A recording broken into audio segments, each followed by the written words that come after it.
Good day C3 parents and welcome back. I'm your host Karien Pitout, and if you're new to this channel, hit that like button, subscribe, ring that bell, see what we do here, come and journey with us as parents.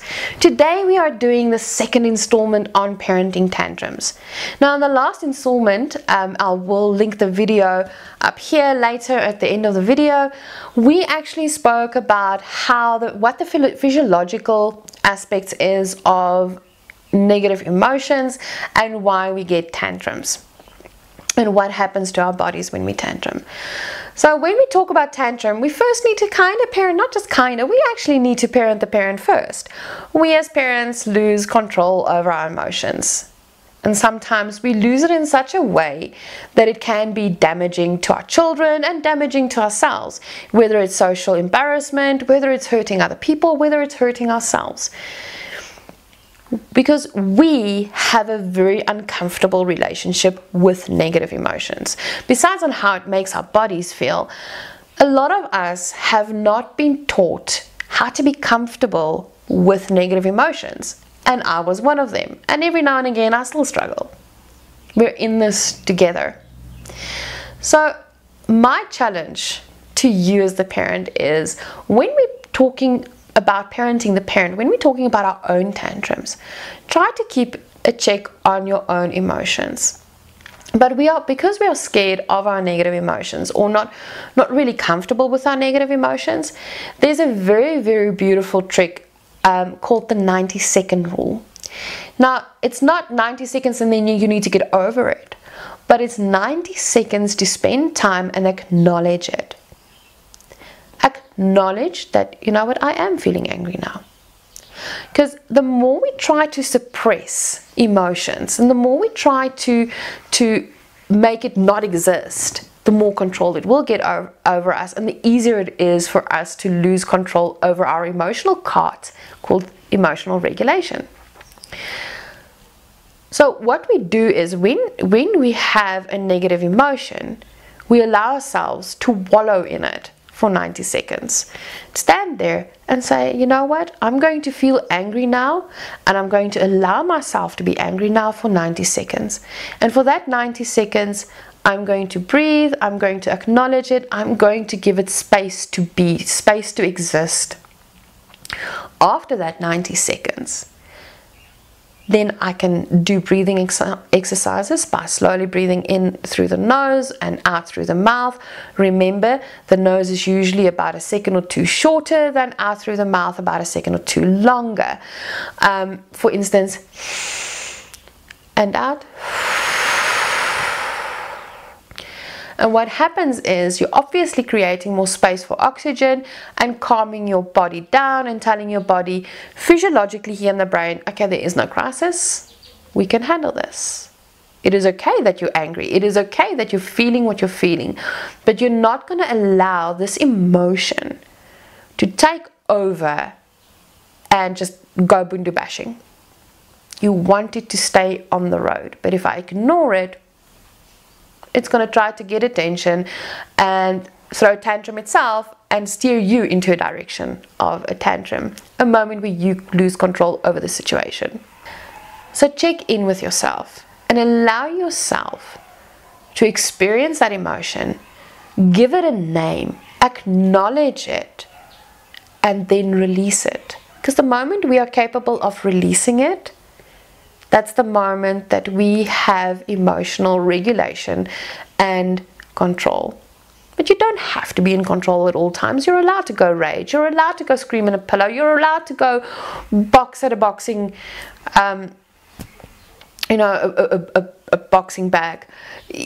You're allowed to feel negative emotions. It's part of the human existence. It's part of the human condition that we have negative emotions.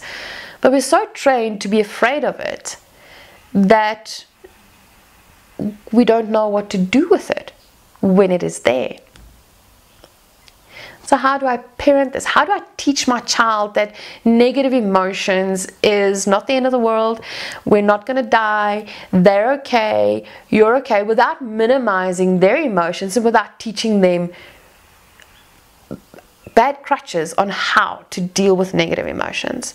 Now we're going to look at a variety of parenting tips that was given over time by parents to parents on how to parent tantrums, and we're going to look at the impact that it can have on a child's understanding of negative emotions. The first one we're going to look at is the ignore method. Now, child is throwing a tantrum and you're ignoring it.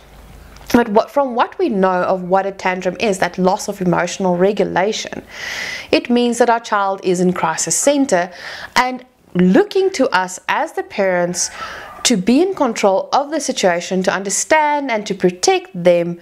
What does their brain actually learn? What do they learn from a parent ignoring a tantrum? Now, a tantrum is usually either fight or flight, where they fight, they punch, they throw their hands, they stomp their feet, they wail very loudly, or fright, where they run away screaming. All right. So when we ignore that loss of emotional regulation, that loss of emotional control, and we ignore it, their reaction, or the way their brain interprets it, is, well, if I scream and fight, or if I run away, it is still not helping me manage this emotional thing. So the next step will be to play dead. So whenever I experience this negative emotion, this complete rush of emotion, this complete rush of loss of control, the person keeping me safe won't be able to keep me safe, so I need to keep myself safe. So I'll play dead. And that is how I will cope with negative emotions, and I'll suppress it and I'll play dead. So it looks effective on the surface, but what happens is a child then learns as they grow older, because remember, we start doing this when they're very young, and the most mature part of their brain is the reptilian brain, and then they get to the limbic brain maturation process where they start learning and interpreting emotions. And what they then learn is, oh, well, every time that I express a negative emotion or negative feelings or that stuff that I'm struggling with, I'm being ignored. So it is an unwanted feeling. It is an unwanted emotion. It's an unwanted expression. So I need to suppress it. I need to make sure it's not there. And then they suppress, and with this suppression, it builds up and it builds up and it builds up, and then they have this huge emotional explosion that takes everybody by surprise. And you're like, but it really, this explosion is not equal to the event that happened. But we forget that we taught them to suppress, but emotions is not supposed to be suppressed. Emotions is not supposed to be hidden away.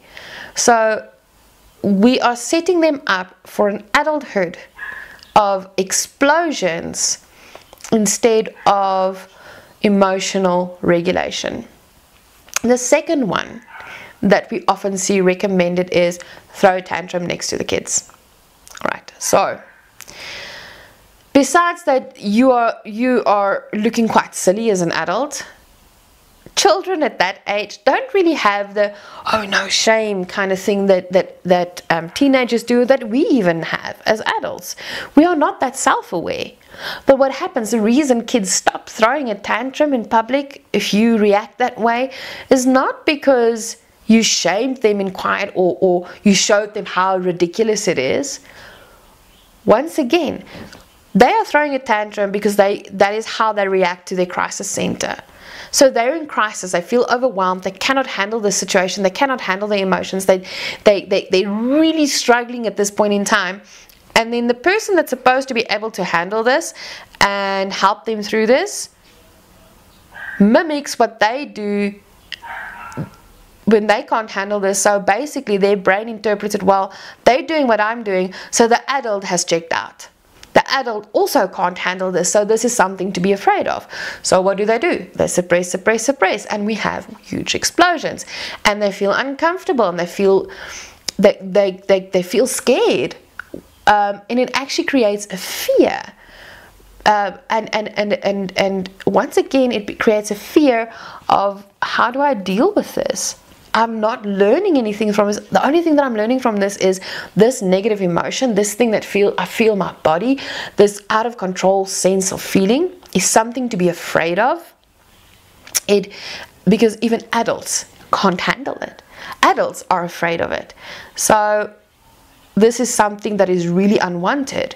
So I'm going to suppress it. I'm rather going to play dead, because that way I'm not a target, and then the screaming, raging adult can be the target when the lion comes. It's survival. They literally go into survival mode. One of the other recommendations often is ignore them and leave the space. Now, we already know the impact of ignoring. But the moment we add leave the space to that is, and I'm not talking about taking your child and removing them from the situation. I'm talking about literally leaving your child there while they're tantruming and just leaving the room. You are walking away. From what we understand, from once again the kids in crisis, they are crying out for help. They're crying out for perceived imminent danger. We know there's no real danger there, but they're perceiving it. Their brain is telling them that they're in danger, and now we're walking away. So we're telling our children that I'm also scared, but my fight or flight response, instead of lying down and wailing and screaming, I still can't handle the situation, so I'm running away and I'm leaving you there. So then they're not just experiencing a loss of protection and a sense of abandonment, but now we add to that complete rejection and a loss of love. And that's very difficult for a young child to interpret and understand, and really logically understand that the parent is removing themselves from the situation because they can't tolerate the screaming, or they are feeling so uncomfortable with their child throwing a tantrum that they don't know how to deal with it, because they're parents. And most of our parents haven't dealt with our tantrums in a positive, impactful way. And this is where we get to, okay, so how do we positively, impactfully parent tantrums? How we positively, impactfully parent tantrums is by stepping in, leaning into the tantrum. Not throwing a tantrum with our kids, not diminishing our children's emotions, but helping them feel it, work through it, breathe through it, and reach the end of the line. A child throwing a tantrum is not manipulating. A child throwing a tantrum has lost control over their emotional well-being. Same as an emotional cot. Same as an adult when an adult throws a tantrum.